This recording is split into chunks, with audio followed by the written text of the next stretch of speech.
সবাইয়ের কাছে প্রথম আমি ক্ষমা চাইয়া নিতেছি। সবাই ভিডিওটা পজিটিভলি নেবেন, একটু ভালোভাবে নেবেন, একটু ভাববেন ১ মিনিট। তারপরে হয়তোবা আমার গালিগালাজ করেন, অসুবিধা নাই। ঠিক আছে? বর্তমানে রাজ্যের পরিস্থিতি একের পর এক শিশু বিভিন্ন বিরল রোগে আক্রান্ত হইতাছে। ঠিক আছে? খুবই দুঃখজনক। এটা আপনার ক্ষেত্রে হোক, আমার ক্ষেত্রে হোক, প্রত্যেকটা মানুষ, কারণ আমরা বেলায় এসে আমরা পরিচয় একটা আমরা মানুষ। তবে ছোট, ছোট বাচ্চা শিশু যারা এই পৃথিবীর কোনো কিছুই দেখছে না, পৃথিবীর কোনো কিছুই বুঝে না, এই সমাজের কোনো কিছুই বোঝে না, তাদের সাথে এই জিনিসটি খুবই দুঃখজনক, খুবই হৃদয় বিদারক। এই বিষয়গুলি না হোক, আমি সৃষ্টিকর্তার কাছে প্রার্থনা করি, দোয়া করি যে এই বিষয়গুলি না হোক। তবে আমার প্রশ্ন এই জায়গায় কিছু আছে আপনাদের প্রতি, যারা সচেতন নাগরিক, যারা এই রাজ্যের মানুষ, যারা শান্তি, সম্প্রীতি, ঐক্যতে বিশ্বাস করেন, যারা গণতন্ত্রে বিশ্বাস করেন, যারা এই দেশের একতাতে বিশ্বাস করেন, তাদের উদ্দেশ্যে আমার কিছু বার্তা বা কিছু কোয়েশ্চেন রইল আপনাদের প্রতি। দয়া করে একটু ১টা মিনিট সময় নিয়ে এসে একটু ভাবার চিন্তা করবেন।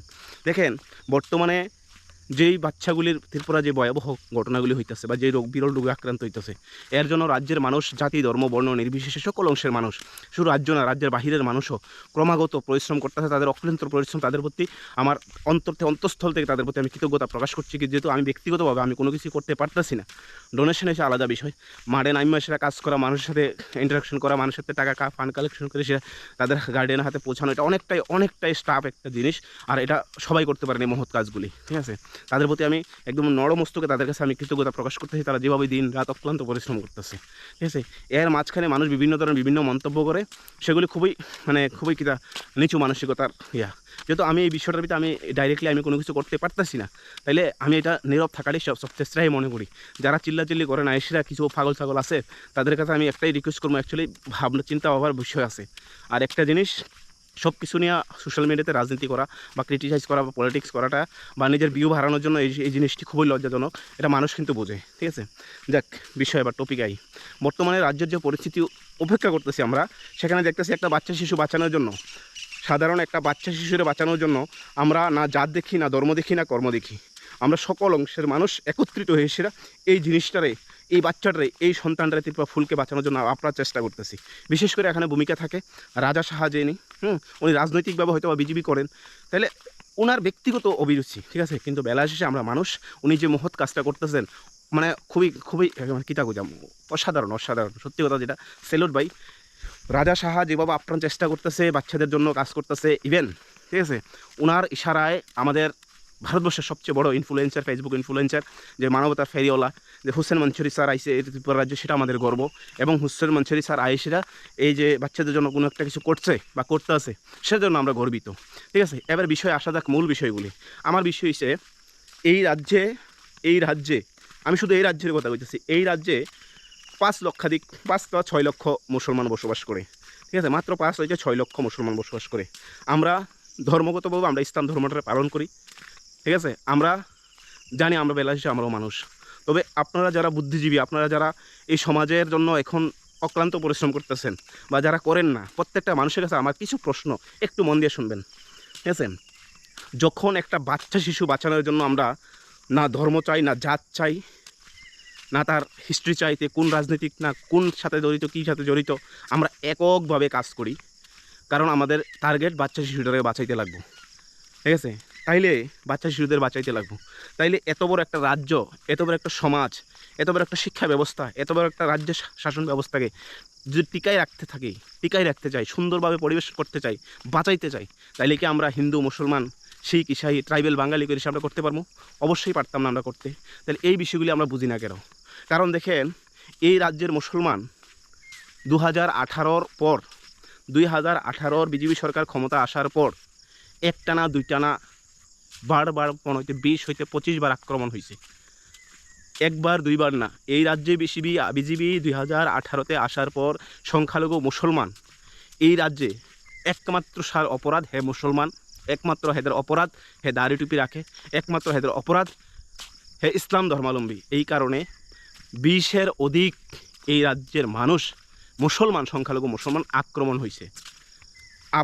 আমার প্রশ্ন, যখন একটা বাচ্চা শিশুরে বাঁচানোর জন্য আমরা ধর্ম দেখি না, জাত দেখি না, তার গোত্র দেখি না, তাহলে আমরা এই রাজ্যের মুসলমান, শুধু মুসলমান হওয়ার অপরাধ, শুধু দাড়ি টুপি রাখার অপরাধে আমাদের উপর নির্মম অত্যাচার হয়েছে। 1-2 বার না, 20 বারের অধিকবার হয়েছে এই রাজ্যে। কেন তখন আমরা চুপ থাকি? কেন তখন আমরা এই ধর্মের ত্যাগ থাকে না? যখন মানুষ বাঁচানোর দরকার, যেমন খান স্যার, যতক্ষণ খান স্যারের প্রয়োজন আসতো কোটি কোটি টাকা, লক্ষ কোটি টাকা দিয়ে সে হসপিটাল করে দিছে, হাজার হাজার গরিব অসহায় মানুষ বাঁচতেছে। হোসেন মনসুরি কোটি কোটি টাকা ডোনেট করতেছে ওনার মাধ্যমে, ওনার টাকা না আমি মানছি, ওনার যে মানবতা ফেরিওয়ালা, ওনার মাধ্যমে কোটি কোটি লাখো লাখো মানুষ উপকার হইতেছে। না যেখানে কোনো ধর্ম, না কোনো জাত, না কোনো কিছু। যে মিসাইলম্যান ডক্টর এপিজে আব্দুল কালামের যে মিসাইলের কারণে আজকে ভারতবর্ষ সারা বিশ্বের মানচিত্রে নিজেকে গর্ব করে কইতে পারে, ঠিক আছে, সেই ভারতবর্ষে আমাদের মুসলমানের উপর কেন অত্যাচার হয়? ছোট্ট আমাদের এই রাজ্য ত্রিপুরাতে একের পর এক কয়েকবার মুসলমানদের উপর টার্গেট করা হয়েছে। অপরাধ কি জানেন? বাংলাদেশে মুসলমানদের দ্বারা বা কিছু উগ্র মুসলমানদের দ্বারা হিন্দু নির্যাতন হয়েছে। বেশ ভালো কথা, ওখানকার সরকার, ওখানকার দেশ আলাদা, সব কিছু আলাদা। বাংলাদেশের কেন্দ্র করে আমাদের ত্রিপুরা রাজ্যের মুসলমানের উপর অত্যাচার হয়, লাভ জেহাদের নামে অত্যাচার হয়, গরু খাওয়ার নামে অত্যাচার হয়, বিভিন্ন ধরনের অপবাদ দিয়ে সেটা মারা হয়, গড়বাড়ি ভাঙ্গা হয়, মসজিদ ভাঙ্গা হয়, পবিত্র কোরআন শরীফ পুরানো হয়, একের পর এক, শুধু একবার না। আপনারা জাস্ট বিগত 10 বছরের ইতিহাস লারাদের এই ত্রিপুরা রাজ্যের কত হাজার ঘটনা হয়েছে এই ত্রিপুরা রাজ্যে শুধু মুসলমান হওয়ার কারণে। আমার প্রশ্ন তাদের কাছে যারা আজকে বুদ্ধিজীবী মনে করেন, যারা আজকে কইতাছেন যে জাতি ধর্ম বর্ণ নির্বিশেষে সবাই, আমিও চাই জাতি ধর্ম বর্ণ নির্বিশেষে সবাই আমরা মিলেমিশে থাকি, মানবতার জয় হোক। তবে আমরা কি মানুষ না? যখন আমাদের বাংলাদেশে কোনো ঘটনা হয়, এটারে কেন্দ্র করে আমাদের উপর আক্রমণ করা হয়, আমাদের সংখ্যালঘু মুসলমানদের উপর আক্রমণ করা হয়, তখন কিন্তু আমরা মানুষ থাকি না? আমরা কি তখন পশু হয়ে যাই? যেই ব্যক্তিটা অক্লান্ত পরিশ্রম করতেছে, যেই ব্যক্তিটা, যেই মুসলমানটা 4-5 হাজার 3,000 2,000 কিলোমিটার দূর থেকে এসে আইতেছে একটা জীবন বাঁচানোর জন্য, না ধর্ম দেখছে, না জাত দেখছে, না কোনো কিছু দেখছে, ওই মানুষটা 2 দিন পরে জেহাদি হয়ে যাগা, ওই মানুষটা 2 দিন পরে কি পাকিস্তানি হয়ে যাগা, ওই মানুষটা 2 দিন পরে বাংলাদেশি হয়ে যাগা। আমার প্রশ্ন আপনাদের কাছে, কারণ এই বিষয়গুলি যতক্ষণ কথা না কইবেন ততক্ষণ বুকে অনেক ব্যথা জন্মায়, তো কথা কইতে লাগবো। আমার প্রশ্ন আপনাদের কাছে, আর আমার অনুরোধ, বর্তমান রাজ্যে যেভাবে আমরা একের হাতে এক রাখি সেরা রাজনৈতিক ঊর্ধ্বে, ধর্মের ঊর্ধ্বে, জাতির ঊর্ধ্বে গিয়ে সেরা আমরা একত্রিত হয়ে এসে কাজ করতেছি, আগামী ভবিষ্যৎ, আগামী প্রজন্মকে আমরা এমন একটা শিক্ষা দিতে চাই যেখানে না জাত, না ধর্ম, না গোত্র, না পলিটিক্যাল কালার, কোনো কিছুই থাকবো। আমরা চাই রাজ্যের উন্নয়ন, আমরা চাই দেশের উন্নয়ন, আমরা চাই দেশের নাগরিকের উন্নয়ন, আমরা চাই ভ্রাতৃত্ববোধ। তাহলে যদি আমরা সবাই চাই, তাহলে কেন আজকের দিনেও আমরা এই যে RSS, বজরং দল, বিশ্ব হিন্দু পরিষদ এবং হিন্দু বাহিনী, দুর্গা বাহিনী, কী বাহিনী যে মুসলমানদের খেলাফ এই যে মানে কুরুচিকর মন্তব্য করে বিভিন্ন ধরনের উস্কানিমূলক ভাষণ দেয়, তাদের বিরুদ্ধে দাঁড়ায় না কেন?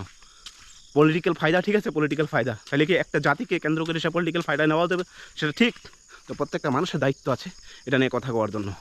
ভালো থাকবেন।